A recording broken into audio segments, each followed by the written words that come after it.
That's one distinguishing factor. Yes.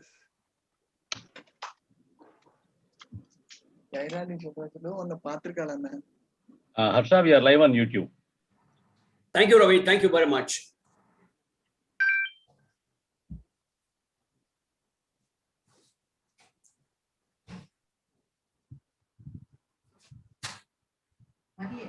Gariyali,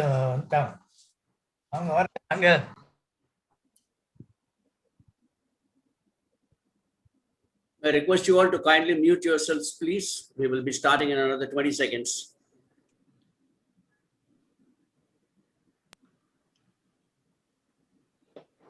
Vatasa, we are good to go. Okay. Morning, ladies and gentlemen. It's our honor and privilege to welcome Dr. C.K. Gariyali, who I understand now, after this conversation 5 minutes ago, she knows almost all of us. I'm perhaps the new guy in the pack. Dr. Gariyali is so very well known in Tamil Nadu. She is from the Tamil Nadu cadre of the IAS, and she's going to be talking about her book. Almost every one of us here who's going to listen to her talk today have served in Kashmir and the beautiful land of Kashmir. And we have experienced the tumultuous journey the state has gone through, and we have carried out our duties in the Kashmir Valley, and all the time with the hope that one day Kashmir will be the paradise what it is meant to be.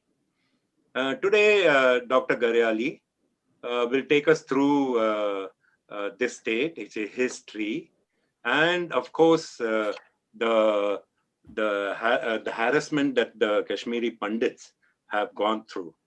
I welcome you, ma'am. Thank you very much for readily agreeing to speak to us. And I need to thank our pathfinder, Mrs. Pramila Rajan, who always opens the doors and the gates and introduces us to many a speaker. We have been very eagerly looking forward to hearing from you. We welcome you, and we look forward to a very interesting talk this morning. I hand you over to our secretary, Wing Commander Harshavardhan, who will introduce you. Good morning, ladies and gentlemen. Welcome once again to the Sunday Morning E-Connect. And like our president mentioned, our guest on the show today is Dr. Gariyali. Before I hand over the proceedings to ma'am, I would like to give a small introduction about her. Dr. Chandrakanta Gariyali is a postgraduate from the Delhi School of Social Work and a doctorate in Women's Studies from the Mother Teresa University. She has studied poverty alleviation at the Institute of Development Studies, Sussex University, and women empowerment at the Queen Elizabeth House, Oxford University. Dr. Gariyali joined the Indian Administrative Service in 1972 in the Tamil Nadu cadre. She has served as the Principal Secretary to the Governor of Tamil Nadu and as Secretary, Social Welfare Department. She also held the position of Collector of Chennai and South Akkad districts and was the Secretary to the Honorable Chief Minister of Tamil Nadu. Her cultural contributions include bringing back dance to temples where they belong. She established Natyanjali Dance Festival at Chidambaram, the Pongal Dance Festival at Mahabalipuram, and Vasant Utsav Dance Festival at Kabali Temple, Malapur. Dr. Gariyali has written many novels and stories in Hindi language, including the epic Katha Satisar, which was awarded the Vyas Samman Prize in 2005. To date, her published short stories number about 200. She has also published 7 novels as well as poetical works. Her writing concerns socio-political issues and women's concern in general. The Indian state of Kashmir constitutes the backdrop of most of her writings, especially terrorism and the repercussions of it, notably the mass exodus of the majority community of Kashmiri Pundits. Well, ladies and gentlemen, with that small introduction, I now hand over the proceedings to Dr. Gariyali.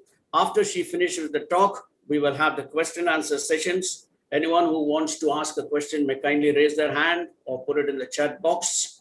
And I also like to remind our members that after the guest leaves us after the talk this morning, we have a small exclusive presentation lined up for our members. So kindly continue with the meeting even after the guest speaker leaves us. Well, ma'am, it's all over to you. Thank you very much for having consented to be our guest speaker on the show today. It's over to you, ma'am. Thank you. This is my new book, The Kashmir, the Land of Kashyapa.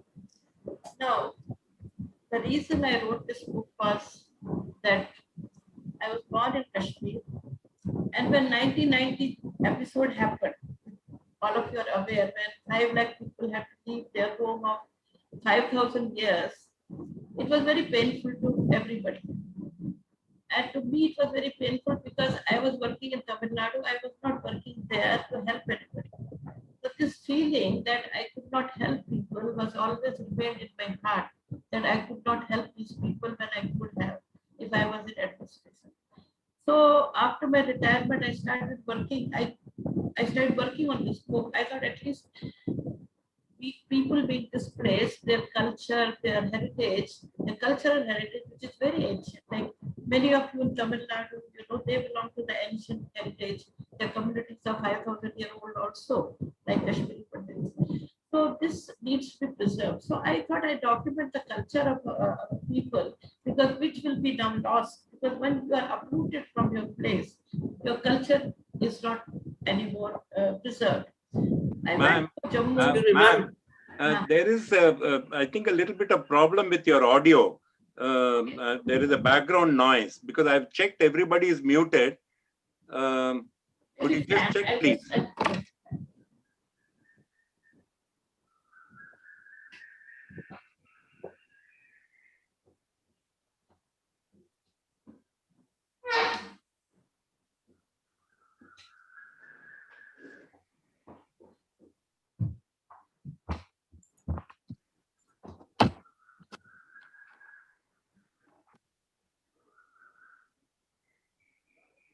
Is it better now?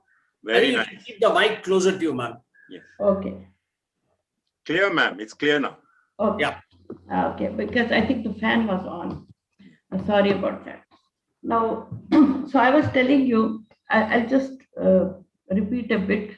The reason for writing this book was that during 1990 episode, when 5 lakh people had to leave Kashmir, it was very painful to me because I could not help those people. I was in Tamil Nadu and all this happened in Kashmir, and nation was also fairly helpless at that time. No, I wanted to repay my debt to the community and to my parents by trying to write a book about our culture, because I thought our culture is in great danger, because when people are uprooted from their roots, they cannot preserve the culture the way it was. No doubt we are Hindus and Hindu culture will remain always, but this was a unique culture of Kashmiri Pundits, which was Hindu, but it was still very liberal, which was influenced by Buddhism, Shaivism of a different kind. It was also influenced by the Aboriginal people who were there even before the Brahmins went there. And they adopted the culture of those Aboriginal tribes and kept their many customs and celebrations alive, which we still celebrate, which nobody else in India celebrates. Now, all these things will vanish. So I decided to document the culture, and I went to Jammu. When I went to Jammu, somebody asked me, have you been to Jagati? Have you been to the refugee camp at Jagati? After 27 years of exodus, people are still in refugee camps. I didn't know. I thought everybody's settled. All the people have come out. They're all over the world. They're doing well. They got educated. They got good jobs. I went there. I saw 30, 40,000 people still living in Jagati, Bukti, and Purku, several refugee camps, and even in some private rented accommodation. And that really hurt me. And then I thought of working with them. So I started with Vista Welfare Fund, and I'm working with these people since 2017 when I started writing the book. And in the process, I got more and more involved with community, and I'm helping them with educating their children so that next generation don't live in the refugee camps. You see, most of the people have moved ahead, but what has happened, those who were from villages, those who are not highly educated, those whose education got disrupted because of this militancy, or those who are petty shopkeepers and small farmers, who were not having government jobs or private sector jobs, they are the one who get left out, and they are the one who could not make it in life, and they're still there. And now the next generation is there. 30 years are over. So in the process of writing this book, I started meeting people. I did a lot of research. I read a lot, and then I came out. And then what you see is that people always think, oh, Kashmir is a Muslim Pradesh, it's a Islamic. But 5,000 years, it was a Hindu country. It was, it was started with, they say there's a legend that it was a Kashyap rishi who evolved a valley. The valley was a lake, and the lake had to be, mountain had to be cut at one place to drain out the lake. And when the lake was drained out by the, great skill, after that the valley, beautiful valley emerged. And then Kashyapa himself thought of getting some learned people to come and stay there and habitate this beautiful place for the human good, for the pursuit of knowledge, scholarship, etc. So he brought educated and scholarly people to come and settle there. So this is the historical background, which is thousands of years old. Now, it is one of the oldest living cultures. If you see, our calendar is not 2,000 year old like the Roman calendar, which is 2,000 year old. Our calendar is 5,097 year old. They say at least this calendar started from the time of Mahabharata. Now, date of Mahabharata may be disputed, but according to our local legend, Mahabharata war ended 5,097 years ago, and we started the new calendar after the war. And this calendar was not drafted by some ordinary people. This calendar was drafted by rishis through their meditative powers. And they wrote this almanac, which we still follow. So who follows 5,000 year old calendar? At least, we are following it, and we're still following it. And it is a lunar calendar. The rest of India follows a solar calendar. Now, this lunar calendar is very unique. Krishna Paksh, Shukla Paksh, and the days counting from the first day of moon to the last day of moon, descending order, ascending order, and so on. And that's how we calculate all our muhurtams and all our special festivals, etc. So what I wanted to say, this is very important to document these things, and I'm trying to document it. These people are Saraswat Brahmins. Now, Saraswats are supposed to be the children of Saraswati. Goddess Saraswati, River Saraswati. There are a lot of legends. One legend is that there was a great famine, and when the famine happened, there was shortage of food. And when there was shortage of food, Saraswati, she fed her son, the rishi Saraswati. She fed him fish because there was no food available. She fed her son fish, and that is how he survived. And with him survived the knowledge of Vedas. Now these are the people, and after everybody had forgotten, because nobody undertook the study of Veda because they were starving. So after the famine was over, they came back to Rishi Saraswat and requested him to teach the Vedas. And that is how the Vedas were kept alive by Saraswats. By feeding fish or whatever, they kept it alive. They survived the drought because they were river people, and they ate fish and they survived. So this is one of the legends which shows the connection with the river, connection with goddess, connection with knowledge, and connection with preservation of Vedas. Similarly, if you look at the Buddhist and Indian contribution to the world, I found during my research that maximum number of Buddhist monks, they went from Kashmir to the world, not from rest of the India. They have gone to Bhutan, they have gone to Afghanistan, they have gone to Mongolia, China, Korea, and all other Java. They are the people who went from Kashmir. They are the Kashmiri scholars who accepted Buddhist thought, and they are the one who went. This famous Kumara Jiva, whose father was a Kashmiri scholar, mother was from Khotan. There are other people, the people who painted all the Buddhist temples in the China, they went from Kashmir.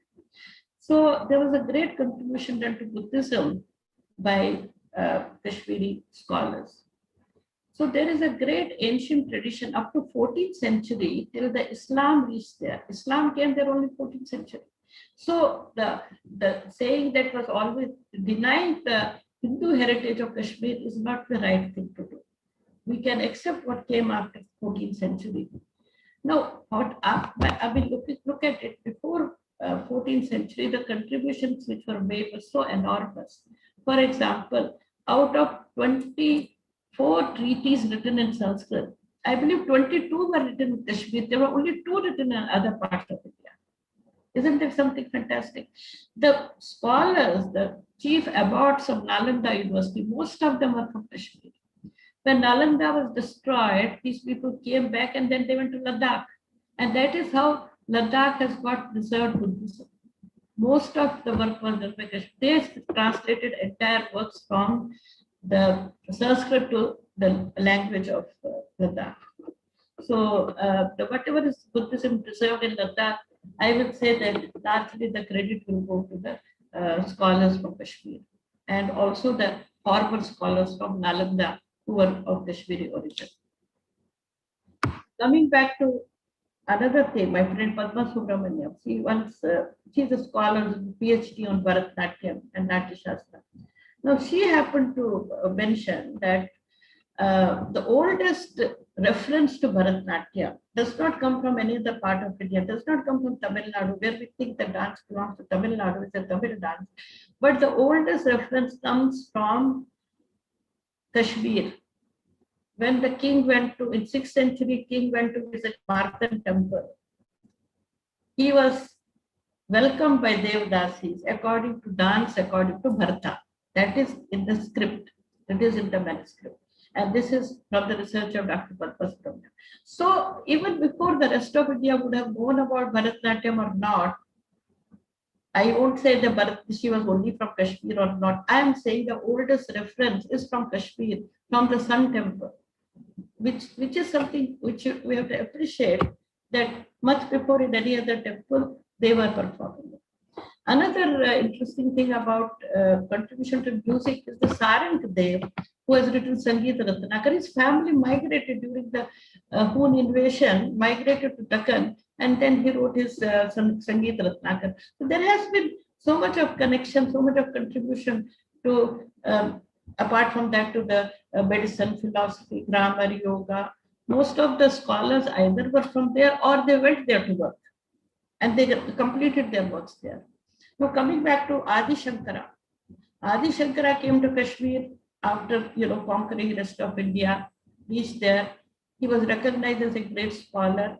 The University of Sharda Peeth, which is now in Pakistan, they welcomed him as the greatest scholar at that time, and they opened the southern gate of the university, which was always kept closed, because the first time a scholar from south came and he was able to convince them of their scholarship. So he was given the throne of Sarva Jnanapita. He ascended that throne. But they say even when Shankara came to Kashmir, he did not know about the concept of Shakti. He learned the concept, the value of Shakti only in Kashmir. When he came there first, along with his disciple, his host gave them, they were sannyasis, so they asked for the ration, whatever provision. So she gave them rice, dal, everything, firewood, chula, everything, because they sannyasis make their own food. And then they could not make fire. They didn't know how to make fire, and they remained hungry all night. The morning when hostess came and she said, "Why everything is like that?" He said, "We didn't know how to make fire." She took a handful of water and threw it on the firewood, and the fire came. Then Shankara realized that he has ignored Devi, he has ignored Shakti, there is Shakti. And then he became a devotee of Shakti. They say on Shankaracharya Hill Parvat, you all would have seen it is in Srinagar, Shankaracharya Hill, where there is a temple of Shankaracharya. It is said that his most famous, glorious poem, Saundarya Lahari, about goddess, in praise of God. Yes, his most famous poem, the Saundarya Lahari, the Shankara has written on the top of the Gopadri hills, on the top of the Shankaracharya hill. So that is his, because he became so devoted to goddess. He says that he has praised the long earrings of goddess in his poetry, the Kundal, and that is inspired from the long earrings that Kashmiri women used to wear. And this is about Shankara. So there are so many things about Kashmir, the pre-Islamic heritage, which are so unique and should be mentioned, and I've tried to mention them in my book. Now, on the other hand, when you see after 16th century, when 14th century, when Islam entered, they started massacring people, they started breaking temples, they started forcible conversions, especially the sixth Sultan, Sikandar Butshikan. He was called the Butshikan. He was the breaker of idols, iconoclast. He started breaking all the idols, all the temples. He took 1 year to break Marthan temple. It was such a unique, glorious temple. It could not be broken by him. He created a separate department for just destroying one temple.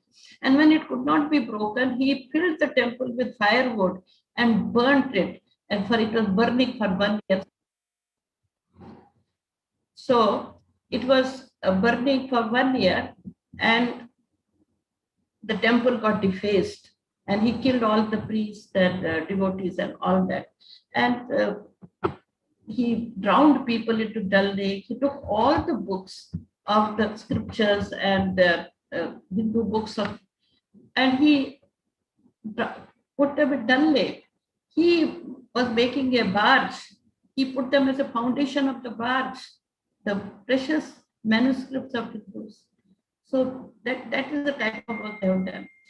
And this kind of cruelty continued. Then it continued.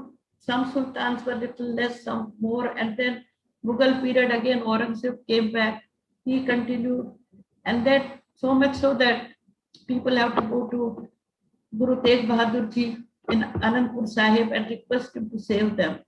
And then when he had a meeting with Aurangzeb, instead of being reasonable, he arrested the Guru, he arrested his two Shishyas, he tortures them, he forced them to accept Islam, which the Guru did not do. He boiled two of his disciples in front of his hot water in front of his eyes. And finally, he beheaded Guru. And his head fell where today we have Shishganj Gurdwara in Charpur Chowk. Now, but for this Guru, we would have all not been there, because that is the time, because after Guru died, there was so much of anarchy in India that Aurangzeb had to just stop for some time.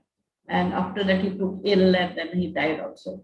So, and that led to the formation of Khalsa Panth, because Guru's son Govind Singh then became so angry with what was going on in the country. And then he started, we need the protectors, we need the Sikh to protect the Dharma, seek the protection from this forced conversions and this kind of anarchy.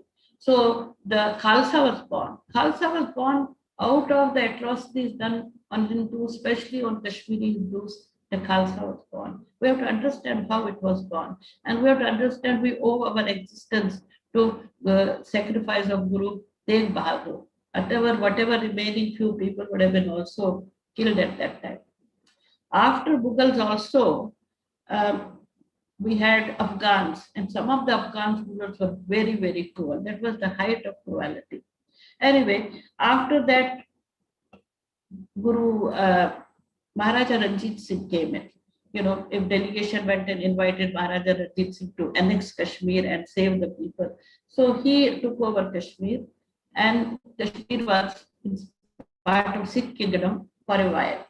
And then when during the first and second and third Sikh war, Sikhs lost to British, then the British annexed the Kashmir. And in turn, they sold it to Dogras. Dogras purchased it like, you purchase a commodity. And the Treaty of Amritsar, that was according to Treaty of Amritsar. It was a very bad treaty because he sold people's rights and everything. It was a total masters of the territory and people and their lives. Anyway, but there was not that much of atrocities and all that during the Sikh period, Dogra period, British period. Things were little calm, and people, gathered their lives back and they started living a peaceful life, the Hindu population. And it went on for about 150, 200 years. And then 1931, the British got, as usual, they got little greedy. They wanted a Gilgit agency from Maharaja, which Maharaja was reluctant to give. So they took advantage of Maharaja ruling a large Muslim population, and they created a revolt, created some rebel rousers who will speak against Maharaja. So 1931, they created a situation where Muslims started saying, we don't accept a Hindu Maharaja. Especially that time, Sheikh Abdullah also had come back from Aligarh University after doing his graduation. So he also joined, and he also made some speeches, anti-Maharaja speeches. There were riots. Hindu people were killed, their businesses were looted, their houses were burnt. And that happened in 1931. It is called root of 1931. It was a very bad memory, in spite of Maharaja being there and organized by British indirectly. It backfired on only Hindus. After that came 1947. And 1937, all of you would be knowing how Jinnah wanted the territory and Maharaja was dilly-dallying because he was not sure. He wanted to be independent, perhaps. And in that process, in the delay, Jinnah sent Qabailis along with, backed up by his army. And then he came right up to, almost up to Srinagar. And that all of you must be knowing that how Biju Patnaik flew his plane and came with 16 army officers who saved the Srinagar. And then followed by the rest of the army which arrived. Now, there was delay in army coming even after Maharaja ran to sign the article of application. There was delay because bureaucratic things were going on, whether to send the military help or not, unless he signs, unless he this column, that column. And that is the time when Biju Patnaik came. I believe Prime Minister told him, can he go in the meanwhile? So before even formally army came, Biju Patnaik came with 16 army officers and flew over Srinagar, and I believe they bombarded the advancing Qabailis. And that time, those Srinagar got saved, but en route they had a lot of destruction, killed a lot of people, and it was a total devastation, and they took over a lot of territory also. When the ceasefire happened, half our territory is already with Pakistan, and that is the beginning and of all the conflicts for which all of you have fought and endangered your lives. So this atrocities have been going on. And then again, there was something in 1960s, Sheikh Abdullah changed 2,000 villages' names from ancient names into Islamic names. So there was a rapid Islamization going on. What is the need to change the name of the villages? There is no need. But even Anantnag, which is the supposed to be abode of Sheshnag, the Narayan's great serpent king, that Anantnag became Islamabad. How does it become Islamabad? For 5,000 years, it was Anantnag. So this is the type of thing has been happening there, and finally leading to the situation of 1990, what you are there. So this is really a saga of great people of culture, scholarship, and what finally happened to them. I've also covered in the book their customs, their great festivals, their Shaivite philosophy, which is very good. The Kashmir was one of the places where, even though these are Pundits and all that, we had least amount of untouchability and that kind of thing, because a lot of influence of Buddhism came there. Early Buddhism influenced the thinking, and early Shaivism became very universal in nature.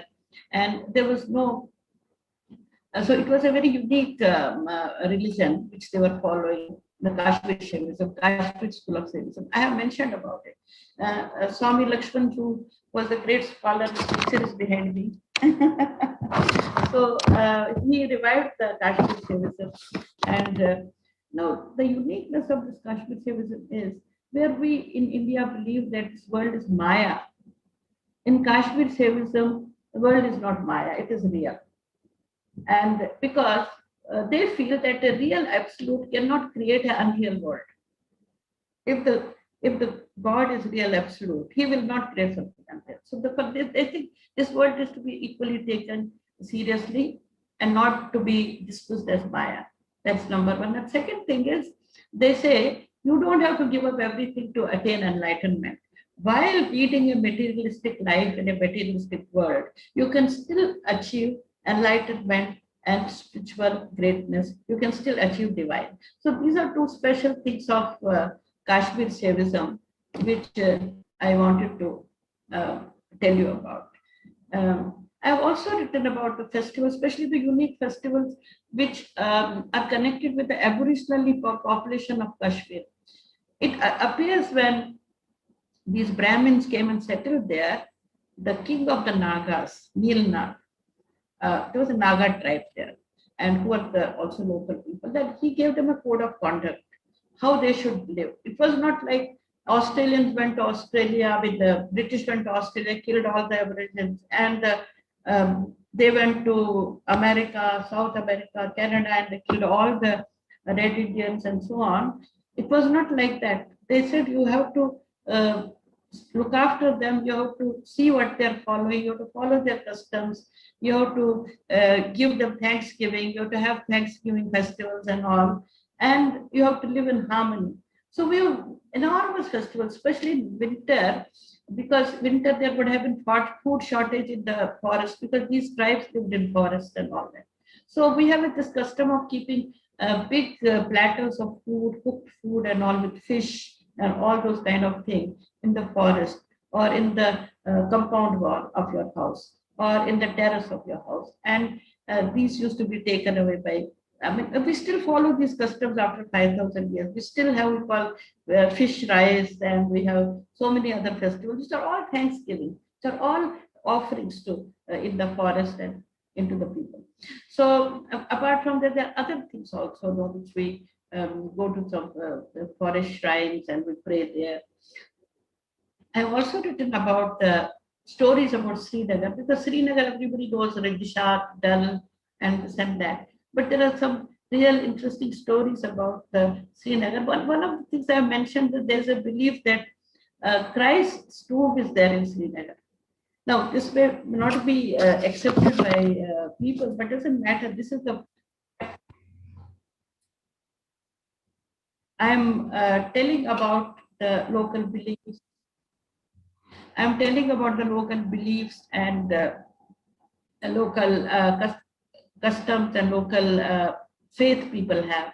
Now, I have also visited this place, which is known as the Tomb of Christ. I've gone with my mother when I was a child. There's a rock with the, with the imprint of feet of a saint, which is supposed to be the imprint of Christ's feet, and also there is a imprint of cross.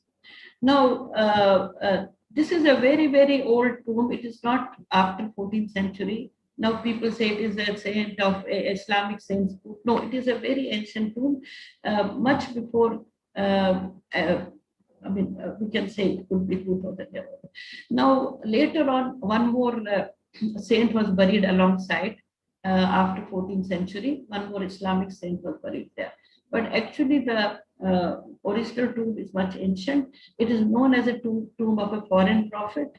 It is not known as a tomb of a local prophet. And there are a lot of scholars have written about it, especially Ahmadiyya scholars, who feel that for various reasons. Even they say that the way the dead body has been placed, it is in the Jewish manner and not in Islamic manner, the way they place the dead body. So there's a controversy, but this is there. This is one of the beliefs. And this is said that between the 13th year and 30th year, Christ, nobody knows what happened to Christ. Where was he?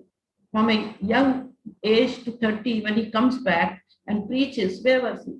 Now there's a belief he came to India. He was here. He learned his scriptures. He learned Vedas. He learned knowledge. He learned other side of wisdom. He learned Buddhism. And then he went back and then he preached, because his preachings are very different from what was the old Abrahamic religion, what was the religion of First Testament is very different from the religion of Second Testament. The First Testament was eye for the eye, whereas the Christ preached, if somebody slaps you on one cheek, you give the other one also. His was the religion of non-violence, the religion of love, compassion. It was affected by Indian and Eastern and Buddhist thought. It was not what was there before. He brought a new thinking.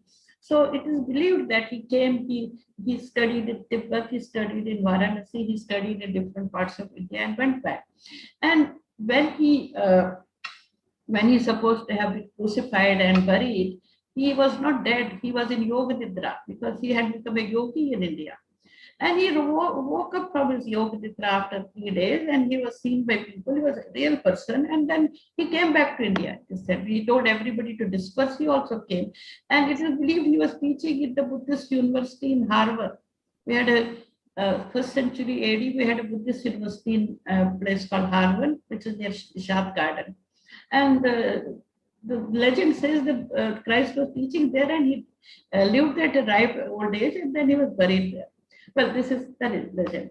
So I'm saying there are so many legends about Srinagar, which I have mentioned. For example, Darashko, near Tishar Garden, there's another place called Pari Mahal. Now, Pari Mahal was a palace, there's Chashme Shahi, which was where Darashko used to learn astronomy, astrology. He was learning Sanskrit. He was a great man. So if he had not been killed by Aurangzeb, the history of India would have been entirely different because he was very much into knowledge and spirituality and he got a lot of Upanishads and all translated into Persian. It was his contribution to get a lot of things translated into Persian. So he used to be there in Darashko. Same way there are stories about Habba Khatun, whose husband Yusuf Shah was deceitfully imprisoned by Akbar. Akbar wanted to take over Kashmir and Kashmir was under the care of local Muslim Islamic tribe which had converted from Hindus to Islam, Chaks.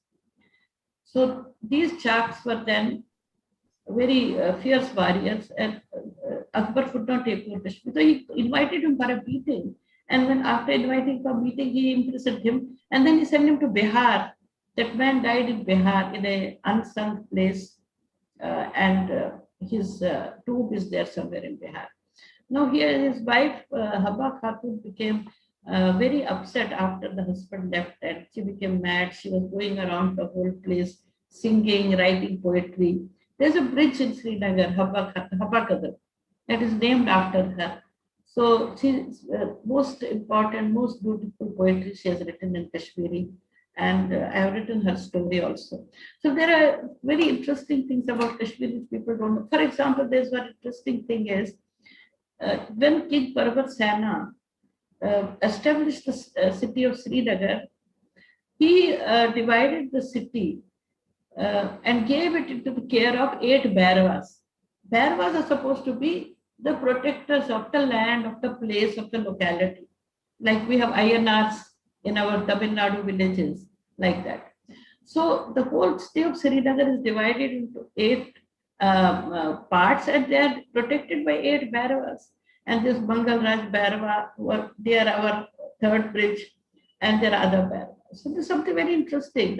The so-called now present Islamic cities, still some of those Bhairava shrines are there. Where we used to have festivals every year. We have annual festivals of Bhairavas, but now we are not able to have those. All our important temples have been destroyed.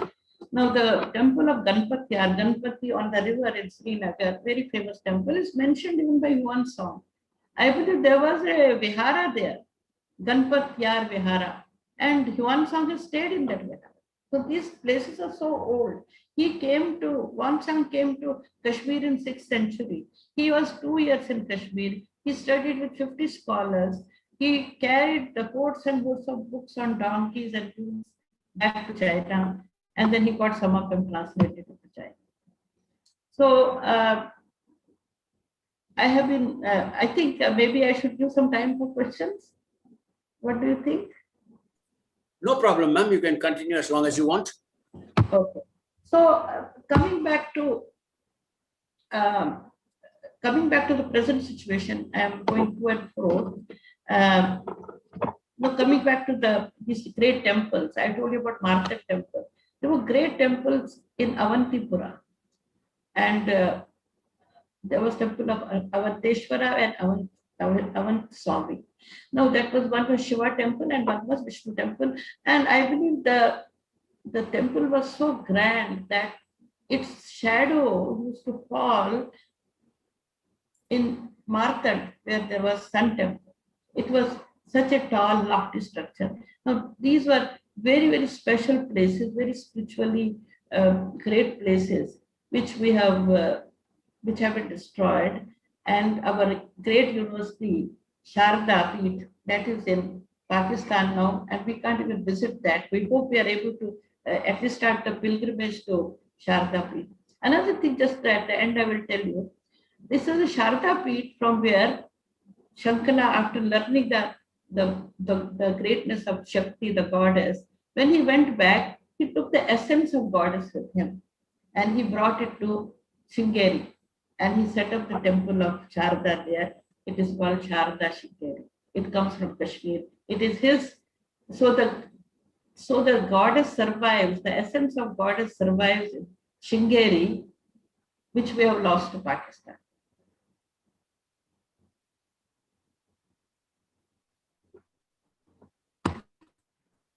So should we go to the questions?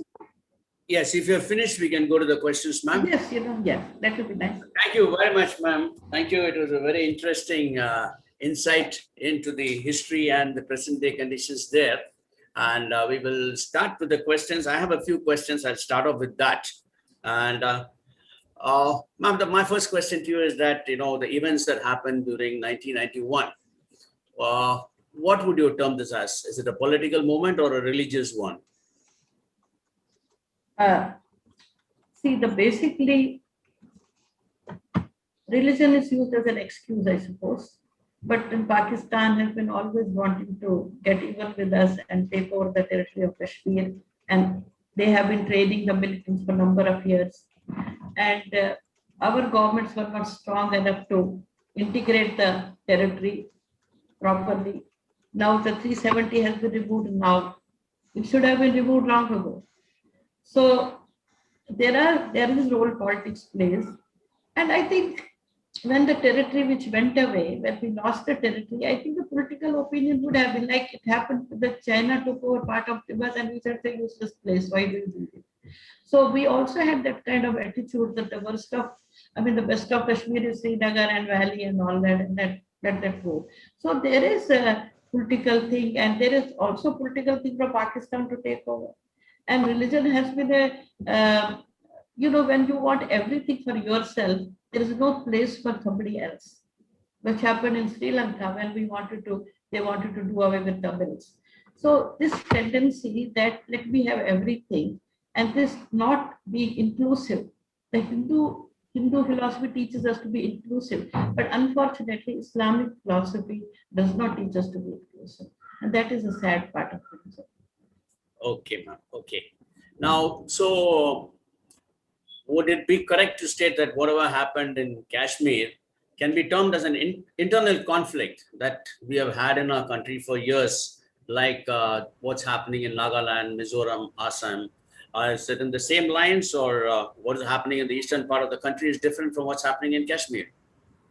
No, it is different because the Pakistan as a whole country is behind it. They're running militant camps. They're training our people.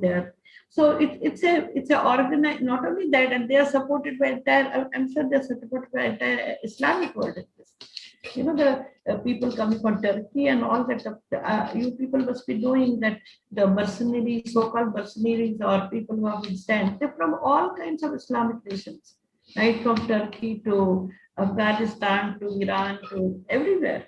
So it is an organized thing going on. And you see, it's not only that. I believe there is a hidden agenda for Islamic ISI, or even for. But I think even for Saudi Arabia, the world should turn into an Islamic world one day.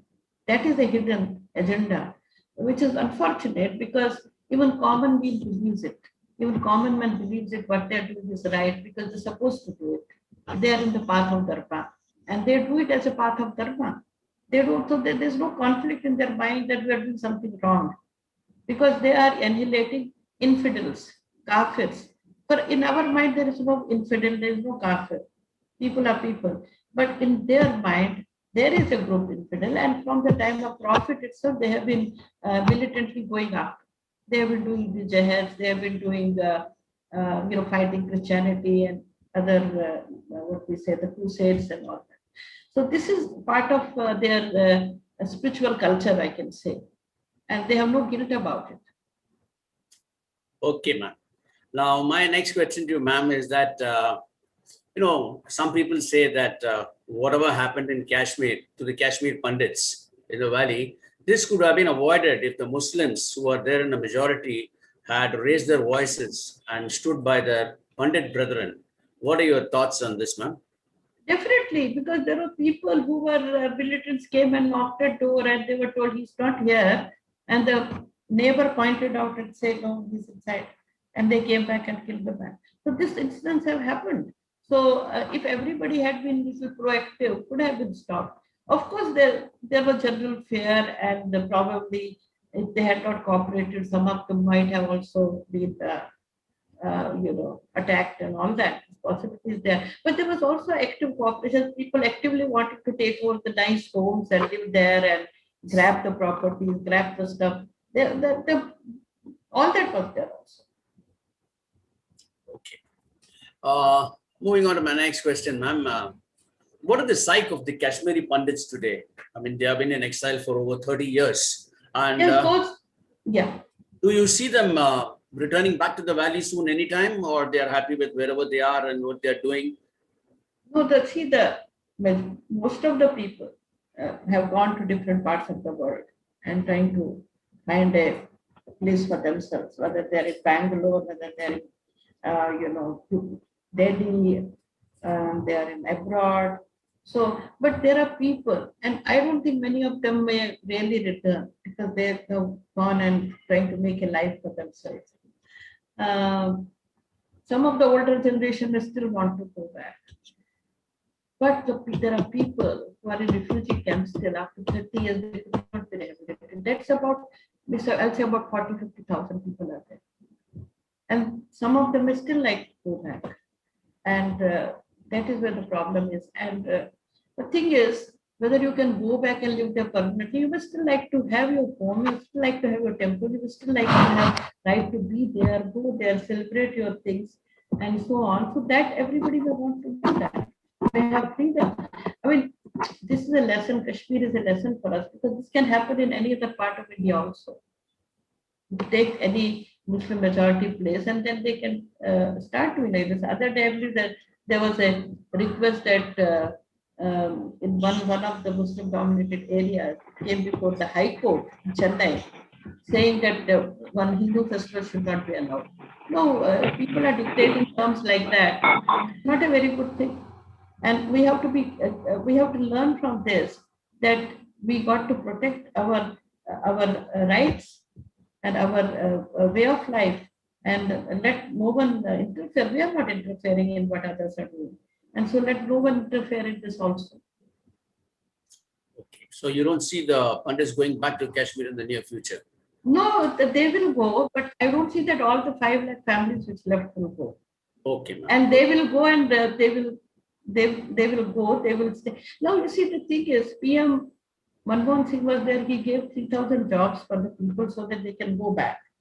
And then another government came, they gave 3,000 jobs. So 6,000 jobs, 2009, they're still being filled, those vacancies, because all this Mufti government and all, they were not at all sincere that anybody should get these jobs and come.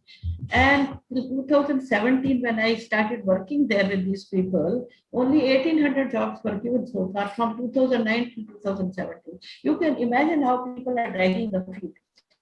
So only after the 370 and the president's bill, now we have filled up all the 6,000 vacancies are almost filled up. Can I ask a question, please? 1 Yeah. minute, sir. I will just finish one more question, and after that, I will give it to you. Ma'am, no, there are still a few thousand Kashmiri Pandits living in Kashmir thanks to their Muslim brethren. Now, during the course of your writing this book, did you at any time get a chance to interact with them who opted to stay behind? And Yes, we are in touch with them. Some of them, are, their families are not there. Only one single man. He may have a farm, he may have something, he may have a shop. He's gone back.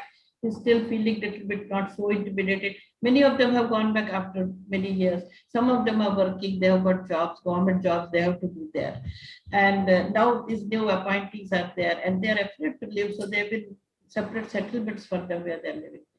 Now, few people are handicapped who just stayed back because they didn't have any. They have nobody else, and the neighbor said, "Okay, come stay, no problem." So there are only 2,000, less than 2,000 people, and then these people who have been appointed now, they will be going there. So it's only the people. I believe a couple of shopkeepers. I met somebody who had a shop. He's gone back. His neighbor said you can open the shop again in a village. So he's gone back.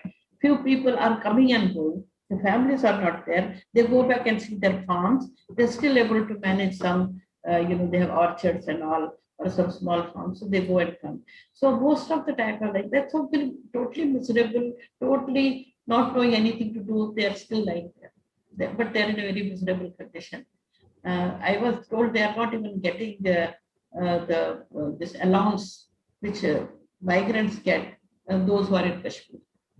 They don't have jobs. They're in very miserable condition. I have interacted with them. thank you so much, ma'am. And now there are a lot of questions in the chat box. But before that, Major General Rajaveru, sir, you had a question. Kindly, sir, unmute yourself. Yeah. Okay. Thank you.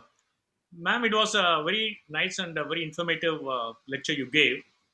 I served in Kashmir for quite some time, and more so during the height of the terrorism that was taking place there. What I observed there is the Kashmiri Pundits as such, they were not very brave enough. They were not bold enough, or they did not take any collective resistance to see that their folks stayed together in the valley. So they became such as soft targets, and individually everybody just found it easier to just leave the place rather than putting up a stiff resistance. I don't know, maybe it is in their in their culture that they are too soft or something like that. Number two question which I have, Yeah. can I one more? See, this Kashmiriyat, it is one of those factors which bound all the religions, everybody together in the valley, irrespective of caste, creed, religion. So Kashmiriyat was so much talked about it. Does it exist even today? Is there any remnants of Kashmiriyat that still is there in the valley? Now, the first question was about. Sorry, I got involved in the second question. First Why was the Kashmiri Pundits the soft targets. What happened? There is a 600 years of suppression. For 600 years, you almost annihilated them, and they had to either leave. They were told to leave or convert. So, but they have been leaving. But you see, the Saraswats in Mangalore, the first exodus, they left 600 years ago, and they came to live in Mangalore because the king was a Buddhist from Ladakh, Rinchen. He became a convert. He got converted, and then he started converting and killing everybody. So the first group of Brahmins left and came to Mangalore, and they are the Saraswats and goddess Saraswats of Mangalore. Now, 600 years of suppression, that every time, there was a state where there were only 11 families left. Everybody was killed. They used to wear the sacred threads in the evening and send a report to emperor that so many kilos and mounds of sacred thread has been destroyed. So there was a very violent way of, either you convert or kill or live. So, or leave. They gave three options. That was convert, get killed, or leave. So exile was an option right from the beginning.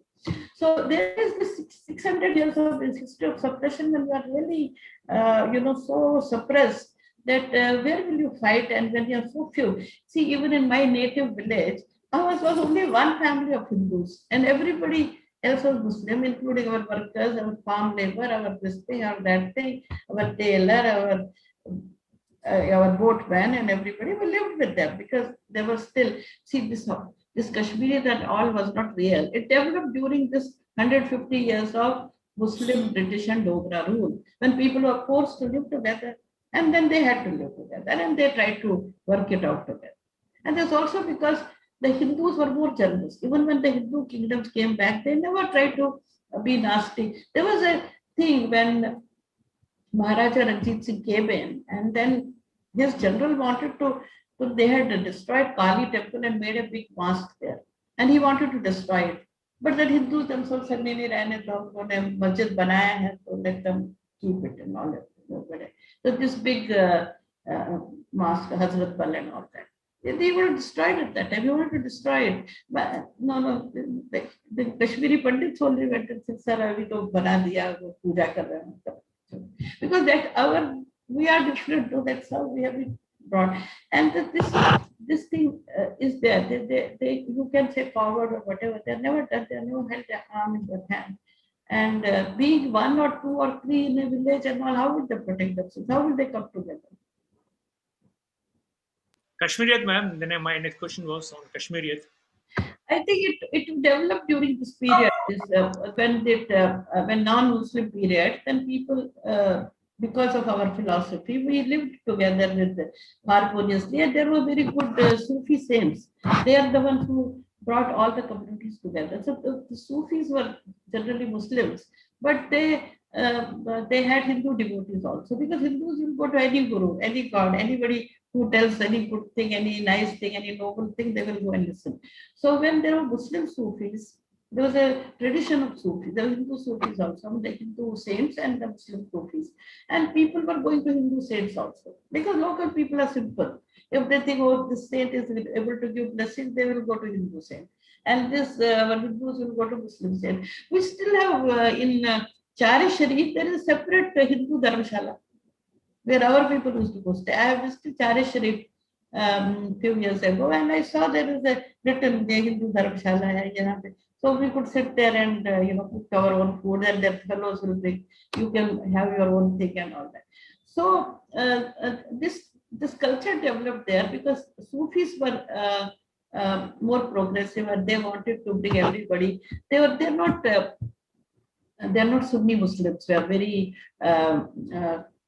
they're influenced by Buddhist and other thoughts also. They were influenced by Indian thought, because it sort of took more roots in India. Sufism came from outside, but also took roots with Indian philosophies and all that. So the people became the devotees of Sufis. We all still go to the mazar of various Sufis and all that. And my mother used to go, we used to go, everybody went. We went for their festival. We did our own Hindu thing, but we went. We did the lamp, we prayed, and we gave devotion. So that was going on, and that way people, there was no active interference from Pakistan and all that. So people were living happily, peacefully. They were doing their work, and they were neighbors. We were totally dependent on our Muslim paraphernalia. Our house was on the river, on the Vitasta River, and the poles of our house were in the river. All the boats were tied to our house. So they became our boatmen. They were all Muslims, but they all were sort of like our people. If my grandmother went down, they will take her first if she has to cross the river. If our boys went down to go to school across the river, they will take her first. And no payments, because they were our boats. And when our girls got married, they were the foster parents. They will take them to Susral, because those days parents didn't go visit girls Susral and all that, in-laws' house. So the boatman and wife acted as foster mother, and my mother had foster parents who were these Muslim family. So there were such things happening. There was such human way of living together. My father lost his mother when he was an infant, and she was fed by a Muslim nuts. I mean, a neighbor for a small child, because those days there was no powdered milk and all, and Kashmir में तो इतना गाय भी नहीं होता, तो बच्चे को दूध पिलाना newborn baby, तो it has to be by a mother, wet nurse. So the neighbor was a Muslim lady. She fed my father for next 1 or 2 years, and he always treated her as a mother and treated his daughter as a sister. So people lived like that. There was no this thing. In all our workers, they were Muslims. So they came to our house. We didn't serve them tea in the same cup as we drank. We had separate China cups for them. But they all ate there. They all ate. They chatted. They were part of family. But that very little chua-chut was there, because that was the culture. We won't eat in the same bartan in which a Muslim servant might have eaten. So, but for that, I've seen that discrimination, only discrimination. Now, my grandmother served them tea in a different thing, and they had a different place. They had their own. Otherwise, they were very much part of family. They were carrying children around. They were working. They were inside house, outside house. They were doing everything. But so there was so much of interaction. I remember my brother getting married, elder brother. We went back from Delhi to Kashmir to have my elder brother's wedding.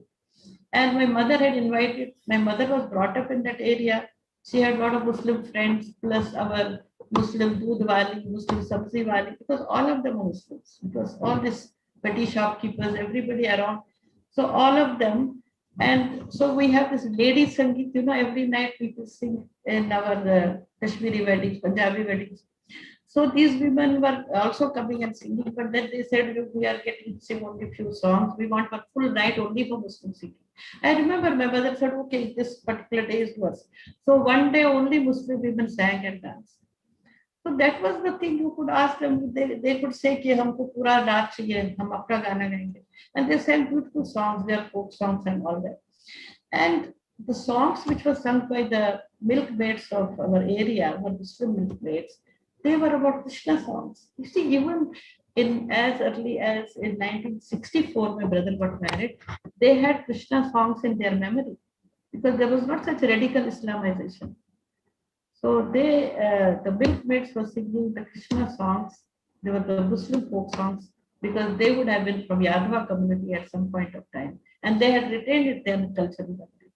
So we have seen all these things. But with the radical Islam coming in, with the one day militant declaring all women should wear burqas, all women should wear hijab, which was not there in my childhood. The Muslim women didn't wear all those. They were working class women. They work in the fields. They work openly. So all that thing has come. There was Kashmirian, I will say, but yes, the common man. Thank you. Thank you, ma'am. Thank you. Mrs. Shobha Vartman wants to ask a question. Ma'am, kindly unmute yourself and ask the question. Thank you, Harsha.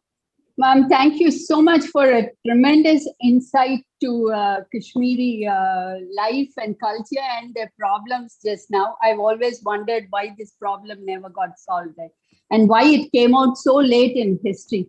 But my question is not about the modern times. It goes way, way, way, way beyond the ancient history. I was told that, Lord Adinatha, that is the first Tirthankara of Jains, yes, he lived and ruled a territory from Hindu Kush mountains in the west to cover the entire subcontinent. And, it's a debated timeline of 30,000 to 12,000 years ago. They even say the Kashmiri language is an upper Brahmsa of the Prakrit, Shauraseni Prakrit. And so my question is that, Buddhism came Buddhism was created in India in the 5th century BC. But then Jainism must have been in Kashmir before that. Yeah.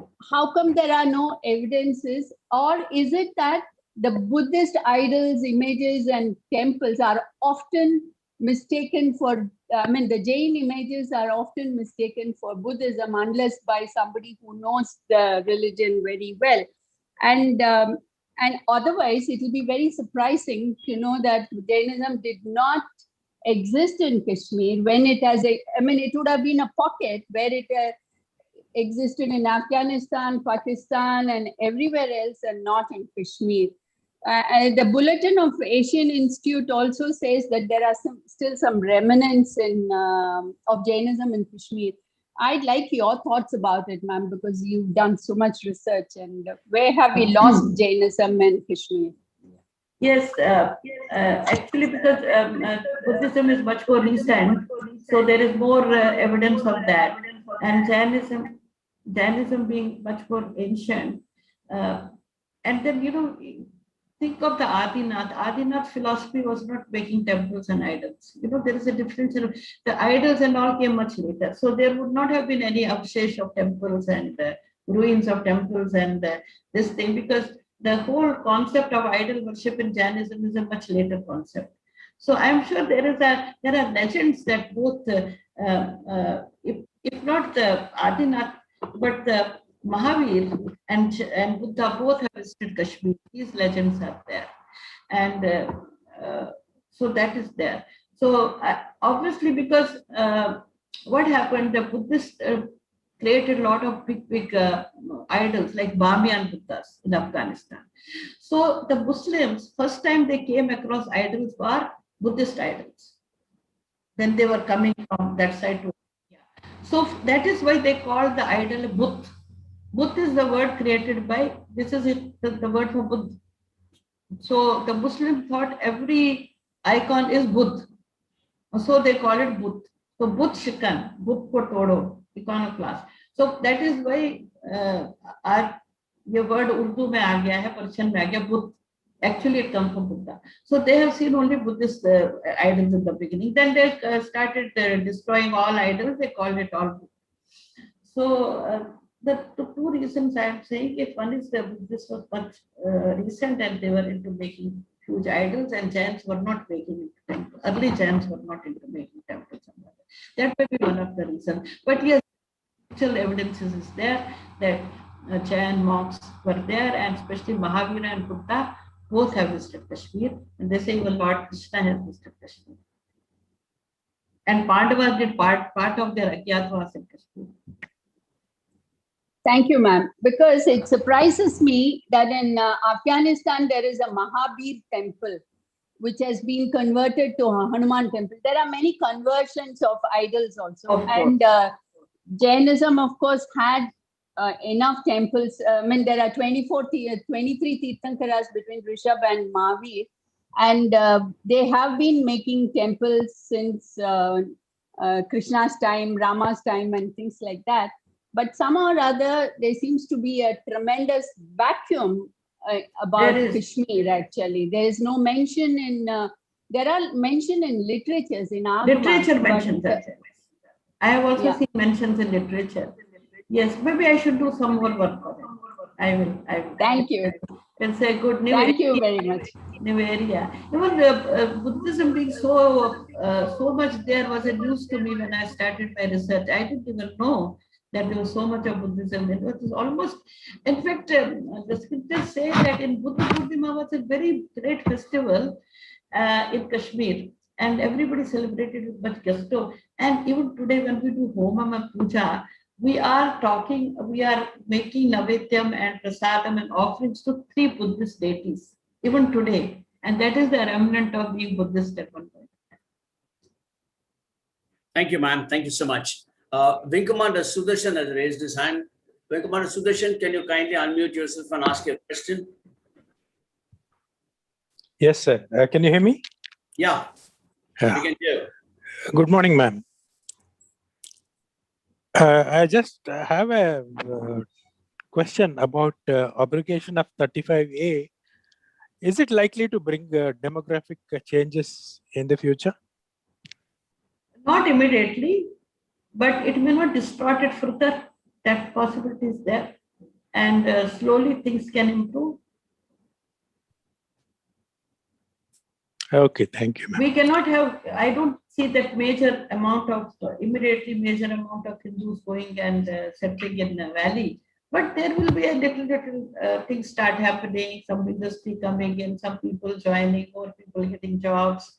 But there's so much of Muslim population that you cannot really have a substantial demographic change, and we don't care about that. Let people live peacefully and happily. That will be enough. Let them live carelessly. Okay. Thank you, ma'am. Thank you. Thank you. Now, I'll take the questions which are there in the chat box and then get back to our audience for some more questions.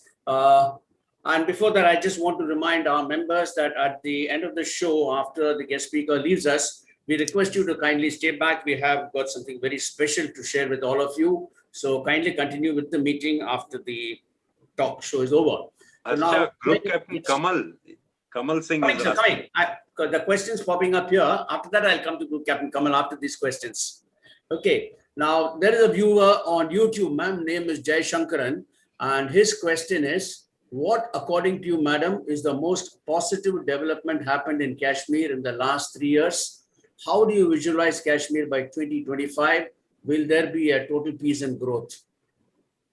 The good thing which has happened, I told you the 6,000 jobs which are lying for these migrant youth from 2009, they have been now given.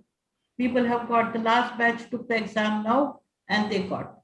So that is one thing. The second thing is some of the temples are being repaired. The repair of the temple, though not in a very big way, but it has started. Some of the important temples are being renovated. These two developments I can say straight away. And before COVID came, there was improvement. Tourists have started going, and those things had happened. The economy was improving. And now, if the COVID goes away, I'm sure there are people waiting to visit that the whole. See, once the people start going, and now it is possible to buy land and all, and they like some place, they must think, okay, let me buy a holiday home, and like that, things can start. So I think those kind of developments are possible. There will be prosperity. There are more people. If the youth of Kashmir, they may be taken away from militancy largely, even though still there will be some attempts. And they are getting more into education. They're doing very well. Whether they're, the local Muslim youth, they're studying, they're doing well. So I think education may change their mindset. And so by 2025, I think we can see a better Kashmir. Ma'am, you mentioned about more integrated with the country. It's taking time to integrate, but it will get more integrated than what it is today. Ma'am, you did mention about education, and our next question from another YouTube viewer, Mr. Murali Subramaniam. What are the plans for higher education like post-graduation and PhD in Kashmir? Well, there are universities are there, number of universities are there. There's Kashmir University, the Jammu University, the Central University. And when this opens up, many private universities will also start. And so there are people doing PhDs and all. And then, fortunately for migrant community, what happened, that Bal Thackeray did a very good thing. He opened up his Maharashtra institutions for Kashmiri migrant youth.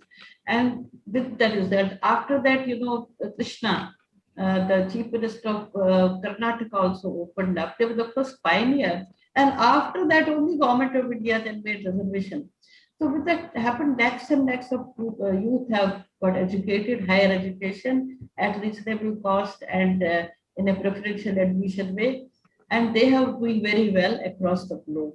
So this is one good thing happened, even though they had bad time, they were in camps and all, they were given opportunity to get education at a reasonable cost, which well, with some difficulty they afforded. Okay, ma'am. The next question for you is from our member, Wing Commander Ravi Mani. He says, Madam, will you be able to speak a little about the Shir Bhavani temple? Shir Bhavani. Shir Bhavani. Okay. Shir Bhavani. Now, the Shir Bhavani is actually coming from Sri Lanka. So I myself didn't know till I was doing this research that our main goddess, Shir Bhavani. Shir means kheer. Kheer, you know what we say, kheer. Shir also means milk. It also means kheer. So it's also popularly known as Kheer Bhavani. And we take the prasad of kheer, that is paisam. So the Kheer Bhavani actually is originally from Sri Lanka. In Sri Lanka, she was called Shama. When Ravan and Rama's youth happened, and the Ravana was doing all bad things, and then I believe Goddess told Rama, I don't want to live in this place anymore. You please take me to a nice place. So Rama told Hanuman to carry the goddess, and Hanumanji carries the goddess to Kashmir, and he placed her there.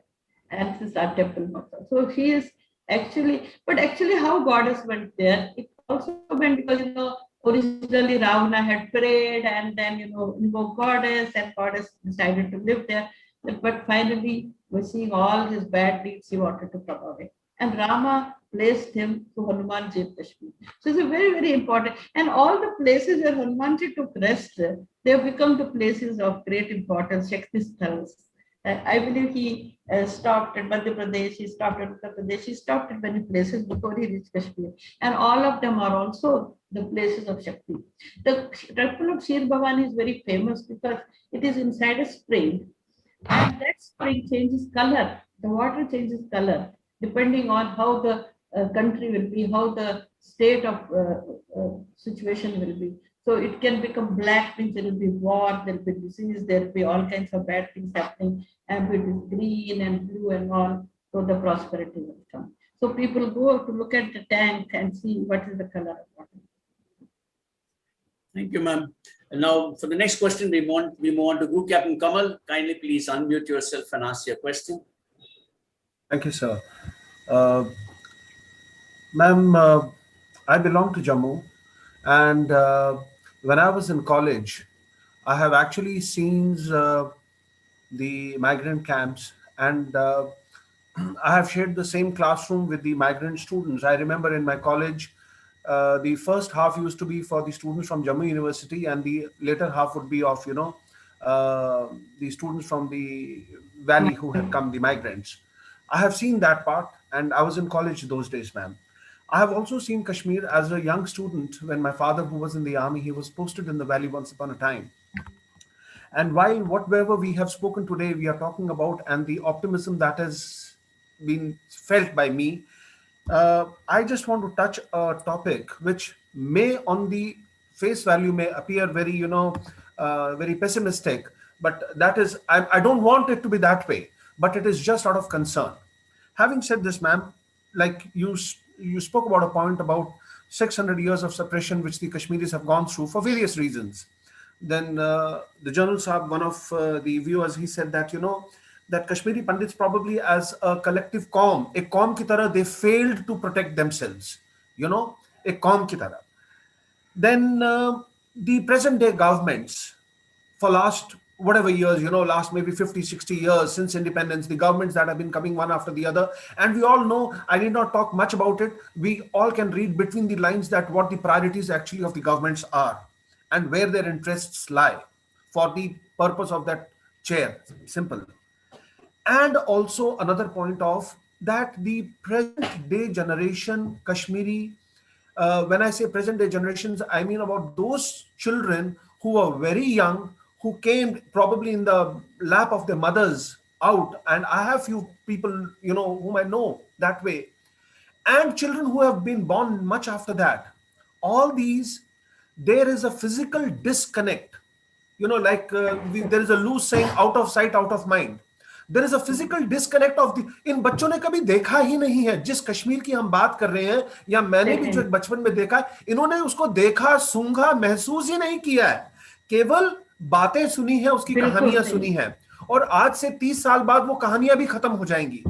Having said all these things, would I be wrong in saying that, again, I want to say that don't take the thing on the face value as it appears, but would I be wrong in saying that the age of Kashmir, with the Kashmiri Pundits being the integral part of Kashmir, is that era over now? And is it just a part of an evolution? एक चीज आती है, बीच में कुछ चीजें खत्म हो जाती हैं, लुप्त हो जाती हैं. Is it also that we are seeing that Kashmiri Pundits out of Kashmir is just a change, और ये कभी दोबारा वैसा नहीं होगा जैसा हम चाहते हैं? What is your personal view on it, ma'am? Yes, you are right. And I don't want you to be politically right, ma'am. No. It is, you are absolutely right. The reason I wrote this book was because I thought our culture will never be same. And I need to document. And I documented each and every nuances of our cultural experiences and our traditions, our rites and rituals. Because they cannot be same. Because this is rooted in that soil. when that soil is not there, it is rooted in that temple. All the Kashmiri people or elder generation, every morning, 4 o'clock, they will go all the way to Hari Parvat and they take the chakkar of the Parvat, they go to Girivalam and come back. Now that's a way of life. They cannot, and then coming back, they will buy the vegetables from Dal Lake and all that and bring fresh vegetables and then go to the baker shop and bring the fresh Kashmiri bread and come home. Now that's a way of life. You cannot bring that way of life back. The way of life was connected with the river. You cannot bring that river back. So most of us lived on the river. And that river was the lifeline. And it's a river valley civilization. It flowered in that valley. And the sound of the hobam, the sound of the fire worship, the sound of the temples on the river, which used to vibrate along the river. Because all the temples were on the river. And you could see that women rushing along the banks to go to the temples. All that you cannot bring that to those kind of fastings, the very ardent, every Ekadashi, every Purnima, every this, every that is a fast. That kind of thing you cannot bring back. And those things which you eat, then the way you celebrate those things. The end of winter is a festival. Now you can't bring that into when you burn all the kangaris. You know, the kangri, the fire pots, which we used to keep for warming our hands. When the Shivratri over, the last day of Shivratri festival, which was 1 month long festival, who can do Shivratri for 1 month now? And then we used to bring all the fire pots and we used to burn them and we throw them and then throw them into the river. Now that kind of festival is called Dattatirthu. We cannot celebrate it outside. So all those things are gone and we cannot do it. And I think all we can do is go there, look at nature, do some skiing, which was not really part of culture then. And, this is the way of life first, eating in the, have picnics, eat in the gardens.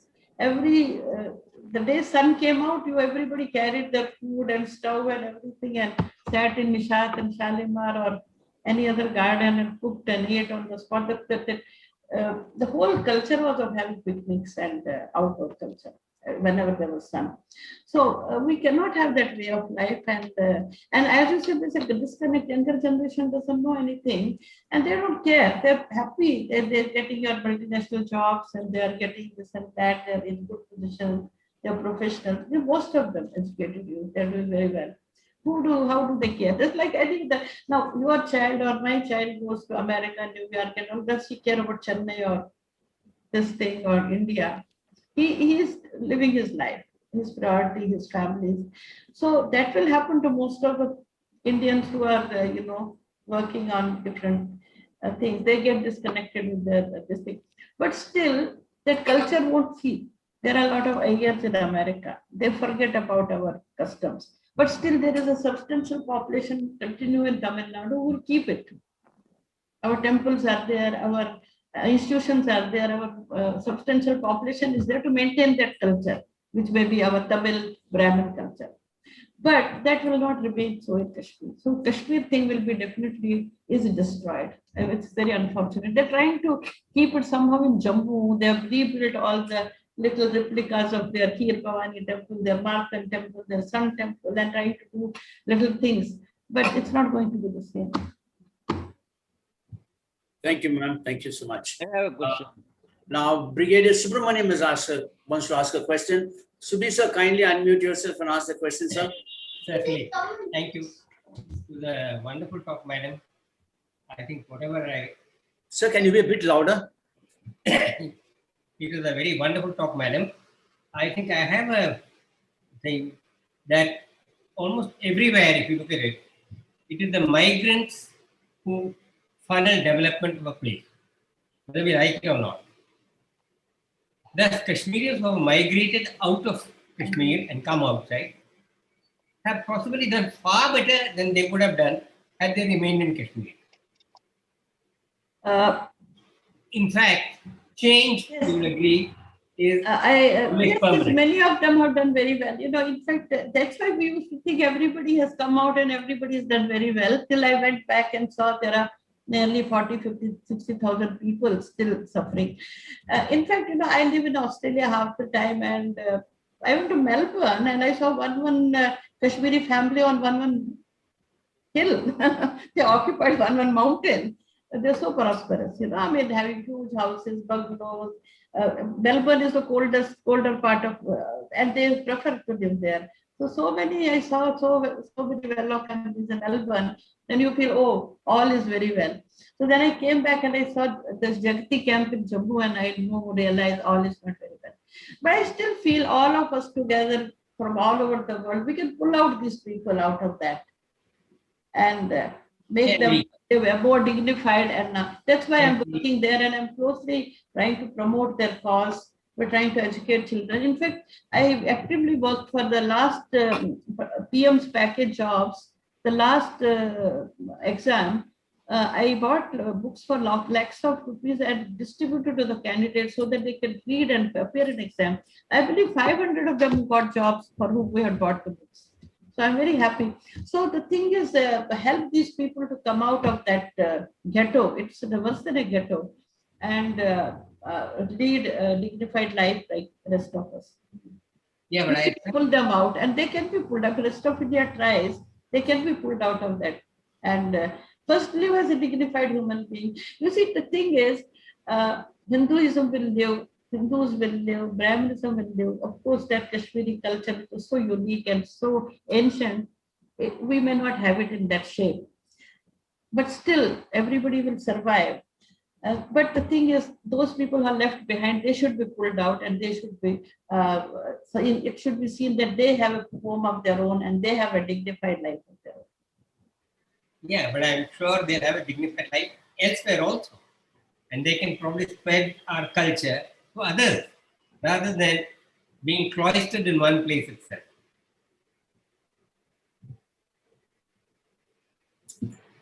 Thank you, ma'am. Wing Commander Ravi Shankar wants to ask you a question. Ravi? Ma'am, thank you so much for a very enlightening talk. My question is not about the current problem in Kashmir. In fact, from all the discussions that we have had, Kashmir has been very well integrated with all the religions of India. We talked about the presence of Jainism in Kashmir. We talked about the contribution of Kashmir to the Shaivism in a very big way. We talked about the visit of Adi Shankaracharya to Kashmir. We also know, of course, there is a presence of Buddhism in Kashmir, is unquestionable. We also know that during the 11th or the 12th century, I'm not very sure about the time, Sage Ramanujacharya, a Vaishnavite saint, had visited Kashmir and also recovered from scriptures from there. I think it is Bodhayana Vritti or something here. Yes. And we brought it back here, and a treatise was made based on that. In fact, Kashmir had even contributed to Vaishnavism here. Yes, I would like to know your thoughts on this, ma'am. Yes, definitely. As I said, that in Avantipura was a center of Vaishnavism also.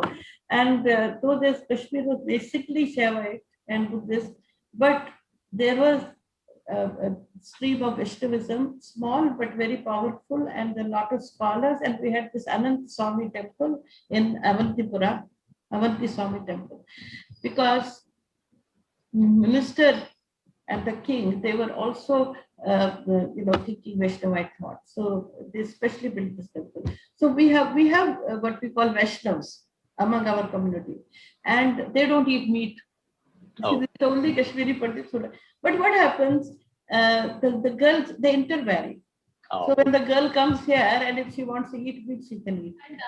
So that kind of thing happens. So we have a small group of people whom we call Kashmiri Pundits, because they are Vaishnavas. We call them Vaishnavas, and they are not meat eating. And Okay. Shaivites are meat eating. But they're a very small number. But we have such families, and we give and take girls, and it is left to them whether they want to adopt the culture of their the married family. Thank you, ma'am. Thank you so much. Ma'am, one more question in the chat box from Mrs. Shobha Vartaman. Ma'am, you are a bureaucrat and a spiritual and a culturally inclined person. What is your opinion about retrieving the temples from the HREC control? You see, the thing is, basically, I agree they should not be under government control. I was myself HRNC commissioner. And so when they were taken over by British, it was for the wealth of the temples and the money and the power and the land they had and the power to, control all those things. And actually the British were directly doing it. And then there was a lot of hue and cry from Christian community saying, oh, the infidels institutions you are running. So then they created it kind of a HRNC board. But even then it was under government only. So it was created by British, and that time they did a lot of discrimination. See, the hereditary people who had created the temple, they were taken away from them if they didn't like if British didn't like, you are the hereditary trustee. He didn't like you, he took over your temple, and all kinds of things happened. Then any temple which became little big important, immediately the government took over. It became a HRNC temple. If you had an income beyond this, you became HRNC temple. So it was the whole idea was to control the temple. Before the British period, they were independent institutions. The person who set up the temple, they looked after the temple, and they made arrangements for looking after. But today there's a controversy because the finance minister made some statement, and the question is, yes, if we took it out from government, who will look after it? Where are the people? Where are the people with integrity? Unless we have a system in place now to, again, because those people who created those temples are not there. The people who are looking after hereditary trustees, they are not there. Their next generations are also not there. There's a gap of 200 years. 200 years of restriction and all that has happened. Now, unless we create a system, what will happen? So I think, first of all, we should not take over new temples, number one. Let us not take over any new temple. If people are building a temple for themselves or for any section, let it not be there. What is not with HRNC, let it not be there. We begin from there. Then we can see wherever the second state can be to look at the temples which can be successfully managed. Like, Trivandrum temple was managed by Maharaja of Trivandrum. I think this still, if that family can still look after, well and good. Depending on the capability of the people, original people, who is available there, or the local community who is available there, then maybe some of them could be looked at. But I think best thing will be for now not to take over anymore. Thank you, ma'am. Thank you. One more question in the chat box from another YouTube viewer, Shanmugam K. Why Kashmiri Brahmins or Pundits eat meat without any hesitation? They serve it on marriages and other functions, even at home on normal days. What are the reasons for that? There are two philosophies. I will tell you all the different viewpoints. One viewpoint I already told you, the Saraswati Devi fed fish to her son during the drought to keep him alive, and thereby he kept the knowledge of Vedas alive. That is one very ancient reason that during drought, that riverside Brahmins started eating fish. Okay, that's one. And that is why they said that some Brahmins in Mangalore and some Brahmins in Bengal, they eat fish. All right, that comes from that tradition. The second is, according to my father, when these people were living in Kashmir, the Brahmins came to settle there. Then there was 6 months of winter, no crops, nothing. 6 months, there will be no food. There was no food. Which looks, this theory is given to me by my father and grandfather. And they said then the conclave of Brahmins met and they decided, how can they survive? There's no food for 6 months. There was no transportation then that food can be airlifted and come from different parts of India, and there were not roads, there was nothing.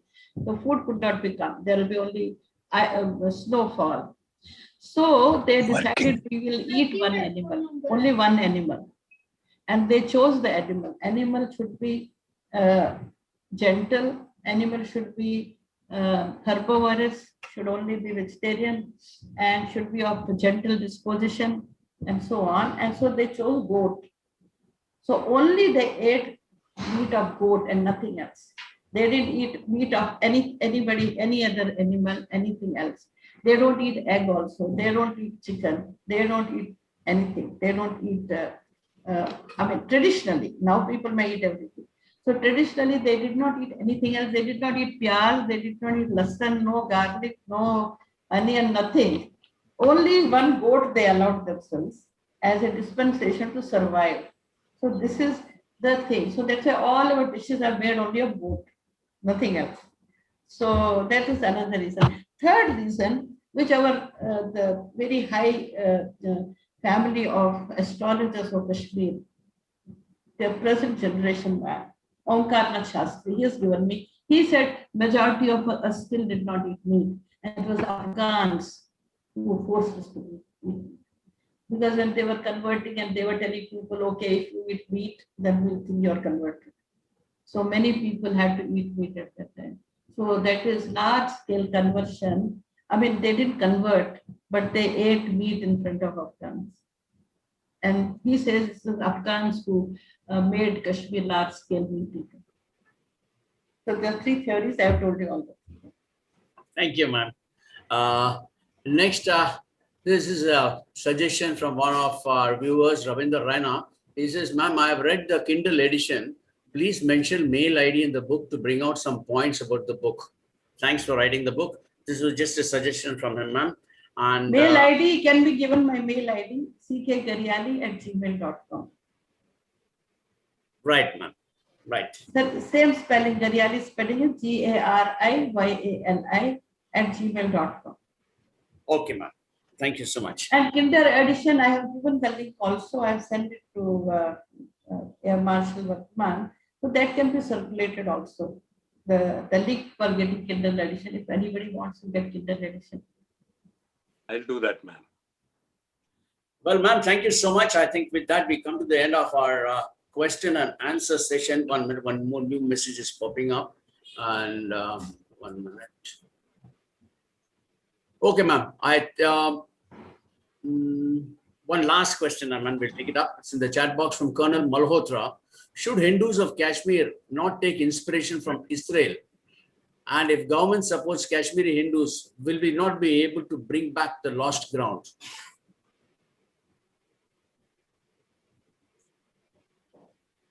This is the question from Colonel Malhotra, ma'am.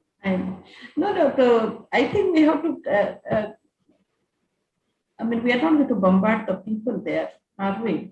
So, but if we continue this integration process and, they should create more jobs. They should not stop with the 6,000. They have to create 20,000 jobs, at least so 20,000 families can move. And then have more peace, more integration, more tourists coming, more hotels coming, more industry coming. Then people automatically will go from different parts of India to work and so on. And we should work on that process. Yes, we should be strong like Israel, but we need not bombard our people. Okay. Thank you, ma'am. Okay. Still some more questions. One is, somebody wants to know, they're curious to know about your surname. Gariyali. Yes, Gariyali. This is, I believe we have few surnames, like common surname is Kaul. I have written in my book, there's a whole chapter on surnames. You kindly read it. If you can get Kindle version, it is only 99 rupees. Very cheap. I've kept so that everybody can access it. So I believe our surname was Tikku, which is one of the original surnames. But my ancestor, 5 generations ago, he built a new house and he installed a gadi on the top of the house, which was to keep time for the whole neighborhood. It was a 5-story house in Srinagar in Maharajganj. So that people started telling that Gariyali's house, Gariyali's house, Gariyali's house. So our surname changed to Gariyali. It is more like a nickname.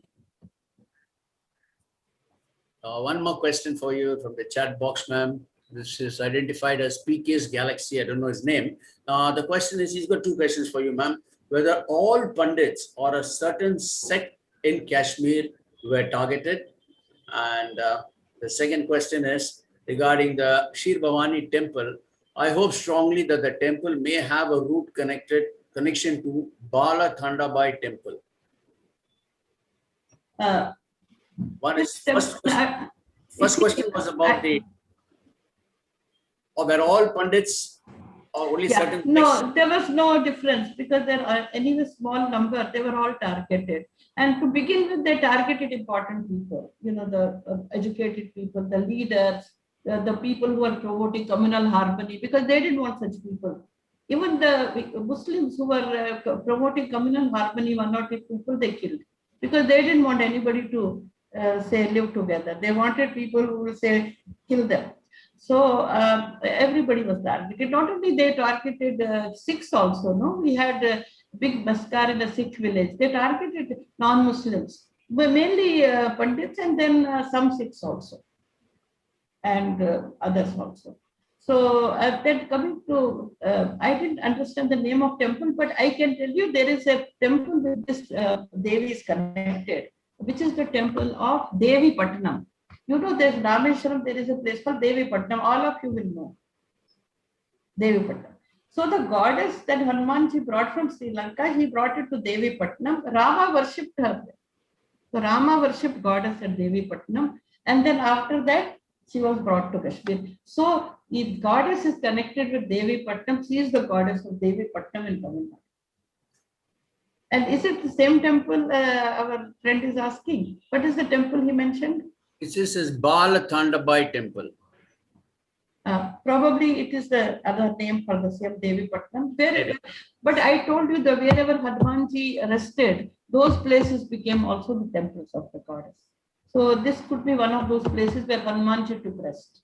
If you can tell the location of the place where this Bala temple is, Bala Dandapani temple. Means Bala Dandayudapani, Murugan temple at Palani. Oh, Palani, acha Palani. It's possible that Hanumanji took rest in Palani.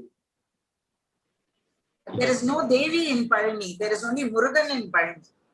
Bala Dandayudapani is in Palani.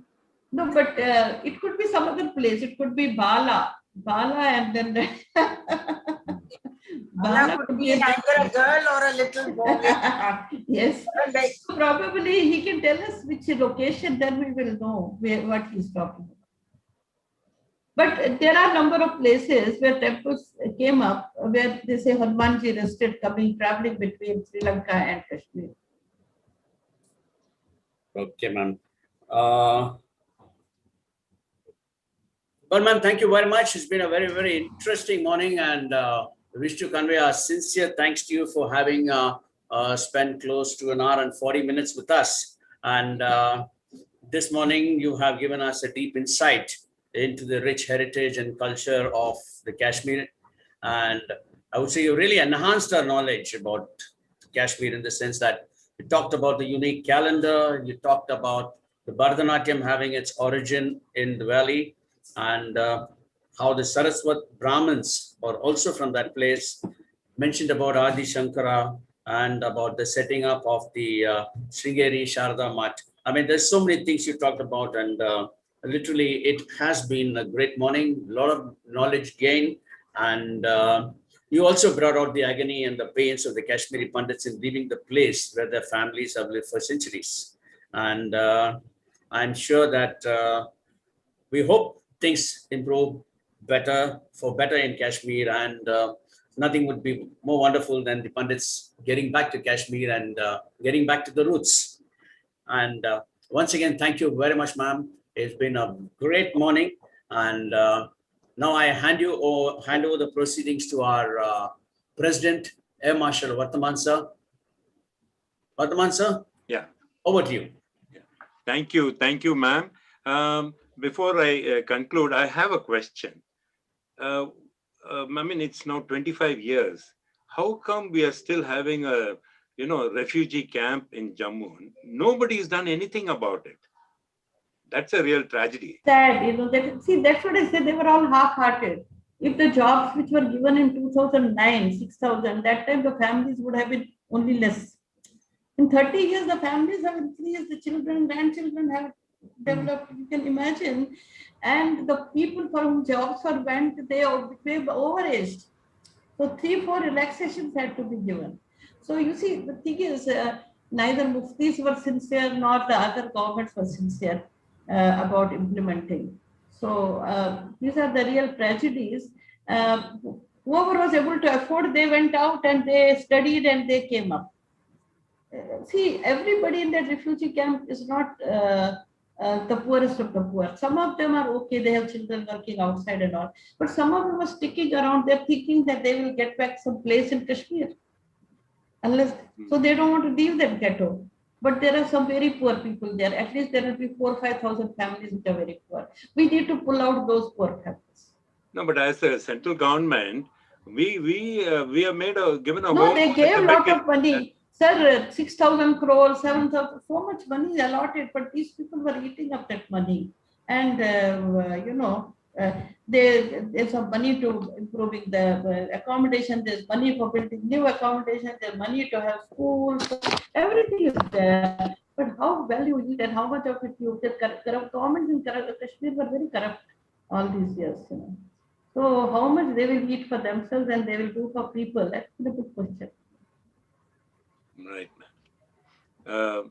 Ma'am, on behalf of all of us, I think you've taken us through a journey of 5,000 years, actually. And with the number of questions which have come from all our audience, I mean, we all pray that Kashmir gets beautifully integrated with our nation and everybody lives in harmony. Because we can see the number of questions that have come about and everybody feels for the people. Thank you very much, ma'am. And we wish you the very, very best in your journey. And you are doing yeoman service to retain the culture and the traditions. And there is Group Captain Kamal Singh, whom we all know. He is an adventurer who is worried that, the traditions would disappear over a period of time. But with people like you, ma'am, I'm sure it will survive. We all pray that it happens. And we wish you the very best, ma'am. And when things do clear up, the pandemic does clear up, your second home is Chennai. And we look forward to meeting you physically in Chennai. Till then, God bless. Jai Hind, ma'am. Jai Hind. Jai Hind. Thank you. Thank you. So I leave now so that you can get on with your own meeting. Thank you, ma'am. Thank you. Have a nice day. I hand over to Wing Commander Ravi Shankar. Ravi, all yours. Video. Can you please start the video for all of us? Please start the video. Just 1 minute.